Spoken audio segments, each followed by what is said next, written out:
partners and product designers, art directors here at Boss Fight Studio. One of my lines that I head up is the Legends of Lucha Libre line. Legends of Lucha Libre is a toy line celebrating Lucha Libre in as much as we can. We teamed with Mask Republic, and we work with them to make action figures, toys, accessory sets, play sets based on the ring personalities of many different luchadors and luchadoras. For me, I'm a wrestling fan, and I was introduced to Lucha Libre in the mid-90s. They all came over to WCW in the US, and I fell in love with it instantly. And I love the culture around it, the masks, the high-flying antics, it's so entertaining and so much fun to watch. And I love the costumes and the pageantry and all of it. Like, it's so much fun. The first wave, we're kicking off with a 6-inch premium line, 6-inch scale. So not every figure is going to be 6 inches, but some are 6.5, some are 5.5. Like, it depends on the height of the actual luchador. And the first wave is our premium line, which our premium line means extra heads, extra hands, lots of articulation. It really is like a collector line of figures. And our first two figures in the line are Penta Zero M and Rey Fenix, and they're the Lucha Brothers combined, and they're two of the hottest luchadors in the world right now. They're both so amazing in the ring, and their figures, they're so visually striking that they just lend themselves to beautiful action figures. Very different from what Boss Fight Studio has done in the past, with which most of our figures are 4 inches, 5 inches. With the Legends of Lucha Libre, we wanted wrestlers and luchadors, they're bigger than life, so we wanted to go with a bigger scale. We wanted to have a scale that could go with the other existing wrestling figures out there for the collectors. But going to a larger scale meant changing our engineering and the way we think about engineering and articulation. So Fred Axon, who's another partner here and also our sculptor and engineer, we sat down and we kind of went through other wrestling figures, other 6-inch figures, not just wrestling figures, but all sorts of stuff to look at what engineering works, what doesn't. We're also, as a company, we're very cognizant of aesthetic and visual, not just articulation.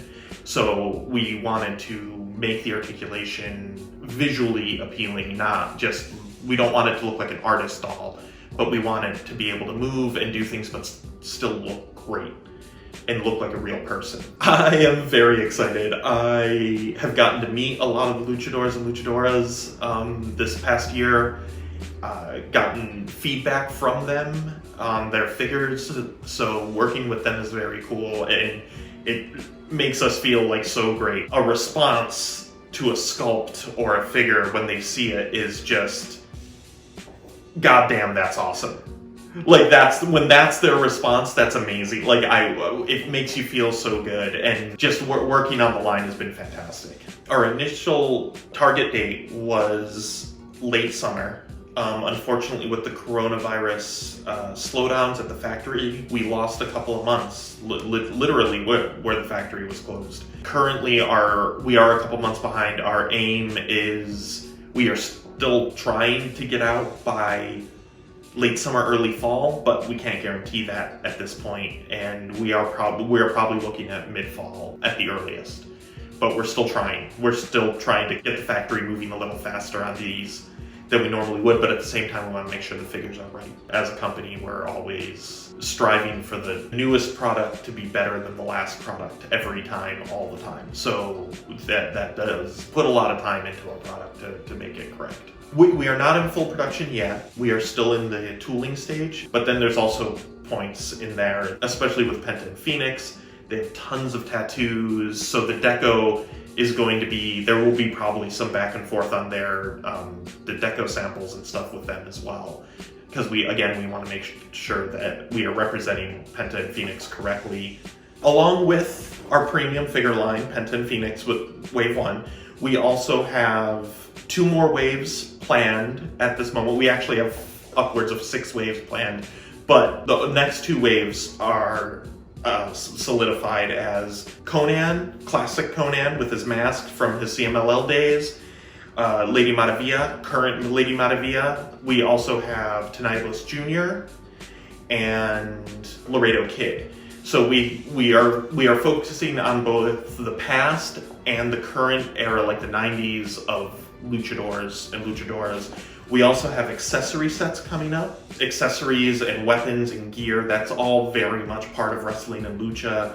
So we wanted to kind of put that out there, that here's a set with tables and chairs and dog collars and all sorts of stuff. And then on top of that, we also have our mini mascaras line coming up, which are miniature replicas of masks on little busts. They'll be blind box, so you'll have to collect them. There'll be chase variants, colors of different masks. We have all sorts of luchadors in that line.